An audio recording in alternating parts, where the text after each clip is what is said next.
बिस्मिल्लाहिर्रहमानिर्रहीम। अस्सलाम वालेकुम स्टूडेंट्स, कैसे हैं आप लोग? उम्मीद करता हूँ खैरियत से होंगे, ठीक ठाक होंगे। आज के इस लेक्चर में हम मैथमेटिकल मेथड की एक्सरसाइज 1.4 स्टार्ट करेंगे। 1.4 का क्वेश्चन नंबर 1 सॉल्व करना है।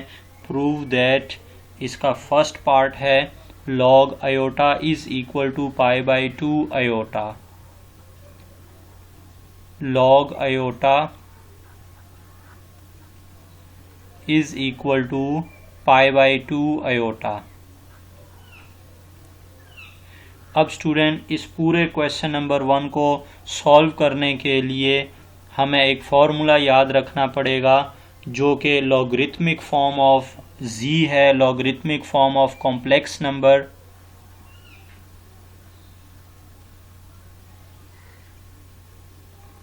लॉगरिथमिक फॉर्म ऑफ z की लॉगरिथमिक फॉर्म से रिलेटेड है। ये फार्मूला आप लोग मेमोराइज कर लें। ये फार्मूला है क्या? Basically log of z is equal to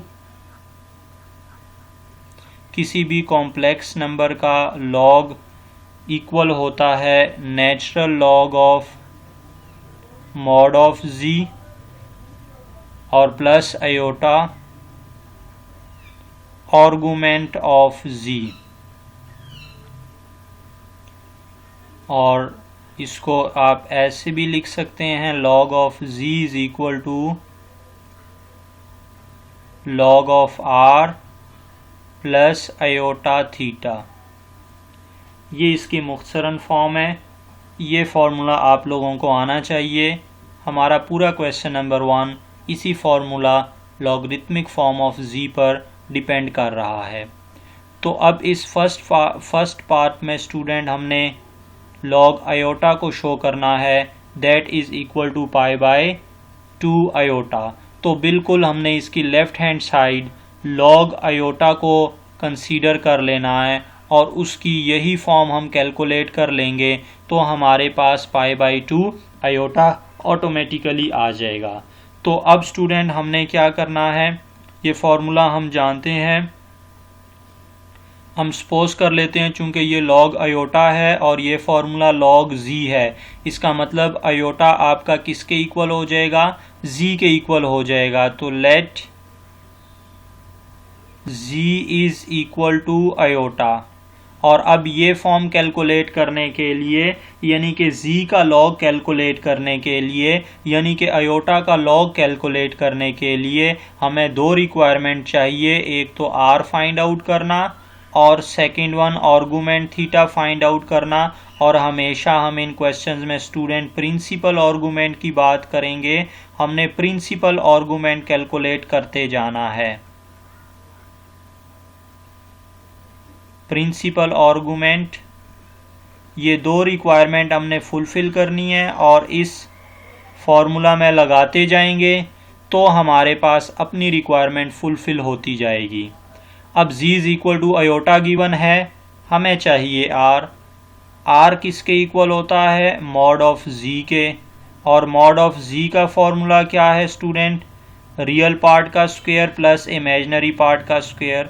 real part 0 है, इमेजिनरी पार्ट 1 है, तो 0 square plus 1 square under root, और ये आ जाएगा r 1 के इक्वल। उसके बाद हमें थीटा चाहिए। उसके लिए हम उसी तरह पोलर फॉर्म का मेथड ही यूज़ करेंगे। cos theta is equal to x over r, x real part इस कॉम्प्लेक्स नंबर का जो कि 0 है और z r जो है वो 1 के इक्वल है मॉड ऑफ z, तो 0 ओवर 1 स्टूडेंट 0 हो जाएगा।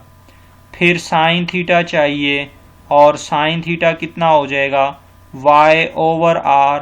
y चूंकि इमेजिनरी पार्ट होता है कॉम्प्लेक्स नंबर का जो कि 1 के इक्वल है, और r मॉड ऑफ z वो भी 1 के इक्वल।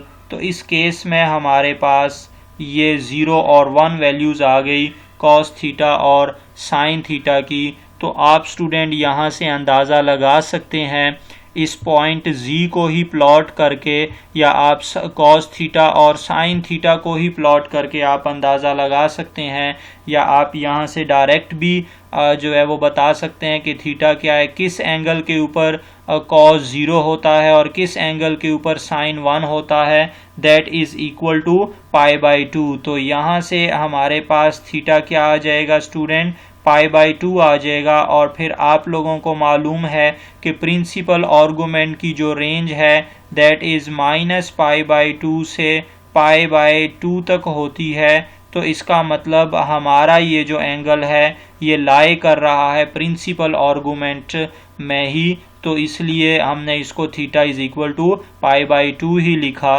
और चूंकि ये क्वाड्रेंटल एंगल भी है तो क्वाड्रेंटल एंगल को हमने नहीं जो है वो चेंज करना होता है, तो थीटा इज इक्वल टू π/2 आया।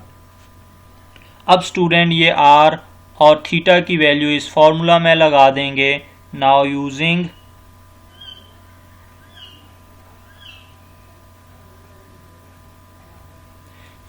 log of z is equal to natural log of r plus iota theta।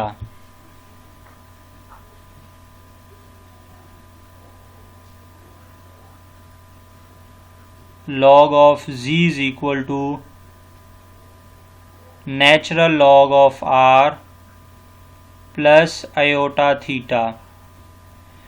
अब z की जगह पर स्टूडेंट iota आ जाएगा और r की जगह पर 1 और प्लस iota, थीटा की जगह पर π/2। अब ये बन जाएगा student log iota is equal to, चूँकि नेचुरल log ऑफ 1 0 होता है तो 0 प्लस π/2 iota, और इस तरह log iota इक्वल आया π/2 iota के। Hence proved।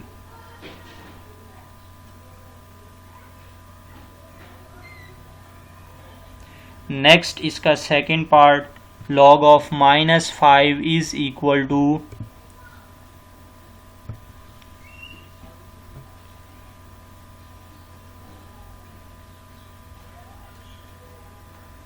सेकेंड पार्ट में भी हमें शो करना है कि log of -5 is equal to natural log of 5 plus π/iota। बिल्कुल ऊपर वाले पार्ट का ही प्रोसीजर अडॉप्ट करके इसको भी सॉल्व करेंगे, और हमने सपोज कर लेना है let z is equal to -5। हमें r चाहिए स्टूडेंट्स, तो r मॉड ऑफ z के इक्वल होता है, और मॉड ऑफ z का फॉर्मूला क्या हो जाएगा, रियल पार्ट का स्क्वायर जो कि -5 है और इमेजिनरी पार्ट का स्क्वायर जो कि 0 है इस केस में। तो ये r इज़ इक्वल टू हमारे पास यहाँ से 5 आ जाएगा student, r is equal to 5। उसके बाद हमें थीटा की वैल्यू चाहिए, आर्गूमेंट चाहिए, तो वो हम cos थीटा और sin थीटा के फार्मूला से कैलकुलेट करेंगे। तो cos थीटा का फार्मूला वो x/r, x real part of complex number which is -5 और r is equal to 5, so cos theta is equal to -1। Next sin theta is equal to y/r, और y चूँकि imaginary part complex number का जो कि 0 है, और ये 0/5 is equal to 0। अब यहाँ से स्टूडेंट हमने बताना है कि हमारे पास बेसिकली थीटा क्या आ रहा है। अब अगर आप जो है वो देखें तो किस एंगल का कॉज -1 होता है और उस एंगल के ऊपर साइन की क्या वैल्यू होती है, तो ये थीटा बेसिकली हमारे पास पाई आ जाएगा, क्योंकि थीटा इज़ इक्वल टू पाई के ऊपर ही कॉज -1 होता है और साइन 0 होता है। तो इस तरह हमने आर भी फाइंड आउट कर लिया जो कि 5, थीटा भी फाइंड आउट कर लिया जो कि पाई है। अब हम फॉर्मूला यूज़ करेंगे using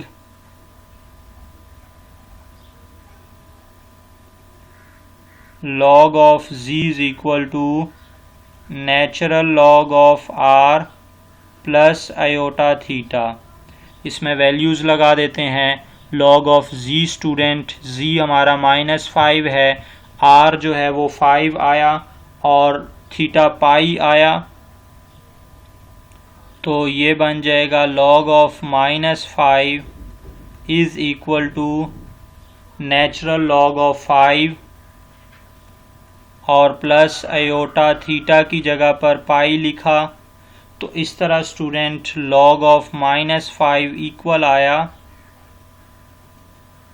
log of -5 is equal to natural log of 5 plus pi iota.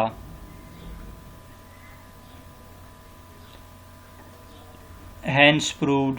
उम्मीद करता हूँ स्टूडेंट्स ये क्वेश्चन आप लोग समझ गए होंगे।